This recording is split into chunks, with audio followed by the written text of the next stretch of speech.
dois dire que cette rencontre avec Planète Solar a été, je pense, relativement fortuite. C'est grâce à Raphaël Donjon qui a dû apercevoir quelque part qu'il existait à Yverdon un parc scientifique et qui s'en est approché pour y chercher des locaux.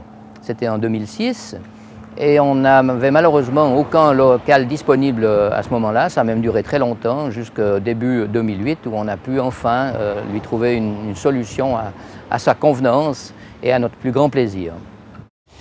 Elle s'est faite par l'intermédiaire du tissu économique de cette région, puisque nous avons dans cette région la chance d'avoir ou d'accueillir des entreprises actives dans les technologies environnementales, les énergies renouvelables et en particulier dans le solaire, avec des acteurs importants sur le plan suisse et international.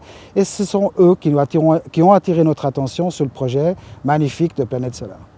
À vocation régionale, la DNV ne peut pas apporter beaucoup de soutien à un projet d'une envergure internationale comme Planète Solar. On est très heureux de pouvoir y contribuer, même modestement.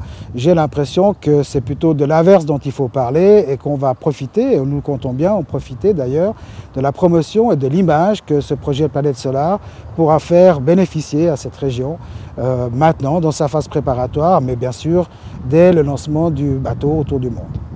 Je trouve ce projet absolument génial, surtout dans la philosophie avec laquelle il est développé. Ce ne sont pas des grands moyens médiatiques comme on en connaît ailleurs, mais bel et bien un projet d'une petite équipe parfaitement volontaire, dynamique, qui sait où elle va. Et je trouve ça absolument génial, quoi.